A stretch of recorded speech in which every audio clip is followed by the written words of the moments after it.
Hello everyone, আজকে তোমাদের সাথে একটা get ready with me share করতে চলেছি। তো প্রথমে একটা সুন্দর পিঙ্ক সালোয়ার পরে নিয়েছি, তারপর ফেসটা সুন্দর করে ওয়েট টিস্যু দিয়ে ক্লিন করে নিয়েছি, দিয়ে পন্ডসের একটা লাইট ওয়েট ময়শ্চারাইজার ইউজ করে নিলাম।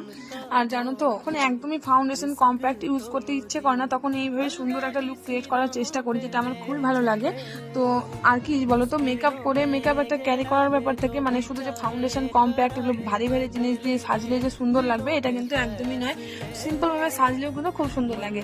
পন্ডসের ময়শ্চারাইজারটা ইউজ করার পর মার্সের বানানা লুজ পাউডারটা ভালো করে অ্যাপ্লাই করে নিয়েছি। তারপর আমি এখানে পরছি কাজল, যেটা আমার খুবই পছন্দের, আর মোটা করে একটু কাজলটা আমি পরতে খুব পছন্দ করি। তারপর কাজলটা একটু স্মাচ করে নিয়েছি। তারপর আমি ওই সেম কাজলটা দিয়ে একটু ব্রুতে অ্যাপ্লাই করে নিলাম, ব্রুটাকে সেট করে নিলাম। তারপর আমি একটু কানেরটা নিয়ে কনফিউজ হয়ে গেছিলাম যে কোন কানেরটা পরলে ভালো লাগবে। তারপর আমি এই অক্সিডাইজের কানেরটা চুজ করলাম, যেটা পরে আমার সত্যি খুব ভালো লাগছিল। তো এই কানেরটা পরে নিয়েছি আমি। আর এখন প্রায় সন্ধ্যে 6টার মতো বাজে, এখন যাবো আমরা মেলা।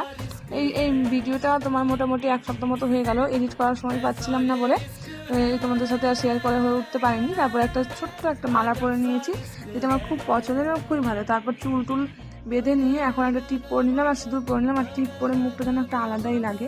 তো এখানে দেখো আমি প্রায় রেডি হয়ে পড়েছি, লিপস্টিকটা পরে নিয়েছি। তো এখানে আমি পুরোপুরি রেডি হয়ে গেছি। তারপরে ইউজ করে নিলাম পারফিউম। তো আমাকে কেমন লাগছে এই লুকটা, তোমাদের কেমন লাগলো অবশ্যই কমেন্ট করে জানিও। আর ইউটিউব থেকে দেখে থাকলে আমার চ্যানেলটাকে সাবস্ক্রাইব করে নিও। এখন আমার মেয়েকে রেডি করবো। তো টাটা, ভালো থেকো, সুস্থ থেকো।